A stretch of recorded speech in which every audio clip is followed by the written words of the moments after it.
Gwyneb cyfarwydd I Wilwyr Planed Plant sy'n cadw cwmni fi nawr. Croeso mawr I Geraint Hardy. Hei, helo, diolch ti. Siwr wyt ti, Geraint? Fi'n iawn, diolch. Gret. Nawr, fi braidd yr anghywir fyna. Mae Planed Plant wedi gorffen nawr, yn dwi? Mynd. A beth ti gyda ni nawr? Stwnsh. Ie, wir, o'ch gweld yna criw Stwnsh fyna. Leni, Owain a Annie. Y topio fyna, di ymuno a Lois a Tids a fi. I'n abod Owain wrth gwrs, achos oedd e'n wyneb gyfarwydd ar 5 wythnos. O, mi oedd e. A wedyn ant al. So felly, mae fel Planed Plant yn yr wythnos 4-6 bob diwrnod. O, wedyn mae'n sioed bore sad o 9-11, nath ddechrau 2. Do, fi'n dda, glywes I? Do, lot o hwyl ar gael. Oedd y tri yna, tri hyll na fyna. Yn wedi Lois fyna. Fi'n clywed bod hi'n ben blwydd ar rhywun heddiw. Ie, allai weid, penblwydd hapus I ti Lois. Penblwydd hapus. Fi wedi gadael gweud penblwydd hapus felly fi wedi gwneud nawr. Ie, mae nhw, y tri yna yn y studio, mae Tudur a fi ar leoliad bob bore yn hau rhywun. Ar gyfer Stwnsh Sadwrn yw hwn, ie? Ie, na fe. A wedyn, so, oedden ni'n rhy talog. Lot o lanas wedi cael ei greu ddo, ond lot o hwyl. Hyfryd. A wedyn, y rhaglenni eraill wedyn, achos mae'r chi dal yn cyflwyno yn ystod yr wythnos chi neu yr cyflwynwyr newydd sydd wrth I wneud hynny? Wel, fel tîm, dyn ni'n cymryd o'n i tro, ond I ddechrau fi'n credu bod Owain Leni a Annie yn y studio fel petai. Hyfryd. A wedyn mae Lois a fi yn ei Stwnsh ar y ffordd, sef rhaglen bechgyn erbyn merched o ysgol bob dydd Iau. Bechgyn yn erbyn merched? Ie. Waw. A ni wedi gwneud 2 yn barod. A pwy sydd A maen nhw'n cwmpo mas. O, di nhw? Oedden ni'n ysgol y Gelli yn ffilmio wythnos yma. Cwmpo mas, ond chwarteg, lot o hwyl y gael. Pwy sy'n mwy affyrnig, y merched a'r bechgyn? Y merched fi'n credu, ti'n gwybod? Dweud mawr, Geraint Hardy, dweud mawr. Ond, fi gyda tîm y bechgyn yn amlwg a Lois gyda'r merched, felly mae hwnna'n werth I weld. A mae Tids wedyn yn gwneud cyfres i'r eithaf, mae fe'n gwthio gorff i'r eithaf. Neis. A wedyn mae Owain yn gwneud rhaglen am gadgets teen game. Teen game, fi'n game. Teen game? Fi'n game, ydw. Gret. Wel, lot fawr I ddisgwyl mlaen I fyna te, gyda Stwnsh. Hefyd, bach o rywyddion cyffroes I chi fan hyn nawr, mae Geraint Hardy wedi rhedeg y marathon, cofiwch. Dyna'r medal. Llongyfychiadau mowr iawn I ti. Ie, diolch I ti. Oedd e'n waith caled, mae rai fi weid, ond mi nes I fwynhau, e. Ydy? O, waw! Lle gathoch chi nhw?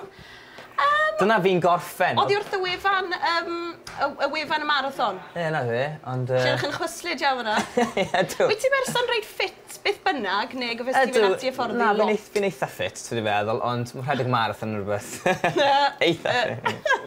Ie, pen mawr da fi. Ti wedi eitha ffit. Banter? Ie. Ond, na, o rafi ymarfer eitha lot, so do'n ni'n rhedeg bob bore bron y bod, a wedyn yn cynnyddu'r ymarfer lan i'w 20 milltir, a wedyn eisiau ymwyliau I Australia, nath hwnna ddim helpu. A nes I nôl a fi'n dechrau ymarfer to. A byna erbyn y dydd I hun, o'n i'n barod I wneud e, ond o'n i'n gwybod be I ddisgwyl, ond oedd e mor anhygol. Oedd e dorf mas na, o 9:30 yn y bore, oedd e fel carnifal yr ochrau, bandiau'n chwarae, DJs ar decks, so oedd e'n anhygol. A beth yn byti amser di? Fi'n gwybod nes ti roi sialens I di hun ar mosquito raeth nos yn ôl, 4 awr a hanner, nes ti lwyddo? Do, mi nes I, 4 awr, 16 munud ar 20 geiriad. Ddim bechel. A beth yn byti dy draed di? Mae rhai pobl yn cael trafferth gyda'i traed nhw ar ôl rhedeg marathon. Gwir neu gai? Gwir. Nes I anghofio dyna nhw. Cas. Chor hwnna. Mae hwnna'n yn afiach Geraint. Ond mae hwnna'n flister cyffredin yn dweud ar bach o waid, ond rhain fan hyn, reit, nes I anghofio torri'r gewyn na, fel chi'n gweld. Felly oedd y gewyn yn bwrw fewn i'r droed. Fel lasus. Achosi, ac oedd hwnna ar y 2 droed, yna fe fyna fyd. Ouch, ond maen nhw well nawr, nes I ysbyty bob dim.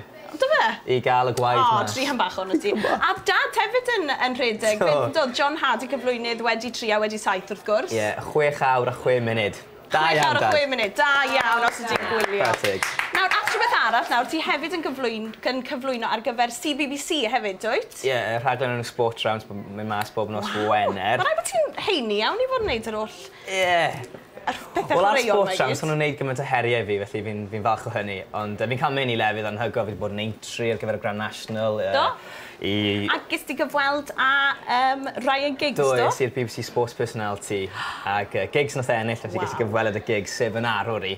A wedodd ar y diwedd y sgwrs, diolch, nes I fwynhau hwnna, ond yn Saesneg yn amlwg. Ac o'n I fel un, Wel, unrhyw bryd, Ryan. Unrhyw bryd.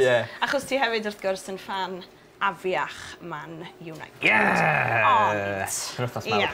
Penwythnos mawr, ie. Lerpwl ti'n cefnogi? Lerpwl i fi yn cefnogi, ie.